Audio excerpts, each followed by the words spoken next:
3, 2, 1, 0. One of the things that I like about the Toyota demonstration at the auto show is their Murai exhibit that they have. This is a common thing that I see that they bring at the auto shows. This is probably going to move on to Los Angeles.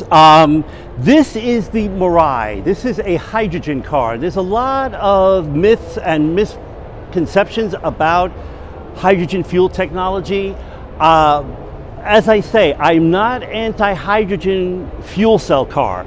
It's just not the car of the moment. In as much as electric cars 100 years ago during the brass era were not cars at the moment. And yes, as I've mentioned before, the gasoline automobile industry hurried that along to get them out of the picture. But it's about having the technology at the right time and the right moment, and it has to be cheap. And that's what electromobility has come to. It's now more cheaper to make an electric car than it is a gasoline car. And once it gets to that moment where hydrogen fuel technology becomes cheaper to make, because this is an electric car, and I'll explain what the differences are, this will become the car of the moment. And I think this is where this technology is going to. I think most of us will be gone by then. This will probably be in 50 years, but once this is perfected, this is probably the next step. Either a combination of electromobility and hydrogen mobility, we will see the rise of the hydrogen fuel cell car. Now, what is a hydrogen fuel cell car? This is not about the motor, it is about the battery. How this works is, this is the tank, and what you do is, the fuel filler is where you supply the hydrogen fuel, and the hydrogen fuel is frozen. It is intense. It's not as cold as when you put your dry ice on your hand when you touch it and you get burnt, but it is cold enough that you will notice a substantive difference than the ice cube that's in your drink.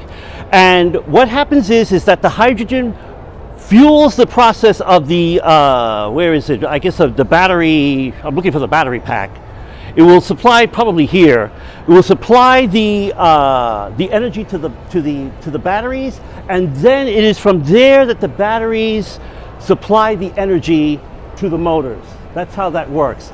Contrary to how petromobility works, where when you take the Gottlieb Daimler two-stroke motor that started this all, the fuel is supplied directly into the motor. That's not how that works here. It's about the fuel being supplied to the battery, and then the battery supplies the energy to the motor or the motors, as the case is here. The Toyota Murai is a separate model from the Toyota Prius. It may look similar, but it's a completely different model. It's a completely different car, and it is Toyota's baby. And you can understand why, when you learn more about hydrogen fuel technology, why they're betting so much and investing so much of themselves into that. I just think that we need to go through the process of electromobility first, and I think they recently realized this too. Mind you, Toyota is the only major car company left that doesn't have not one, probably FCA also, has not one non-compliance, full production electric vehicle out on the market. Yeah, there are a couple, but you would figure this is perfect for Toyota. Toyota and Honda are the perfect brands to introduce electromobility, but they don't have a non-compliance car yet on the market, and it's kind of frustrating, but understandably why, when they have so much invested in fuel cell technology. So this is the hydrogen fuel cell car.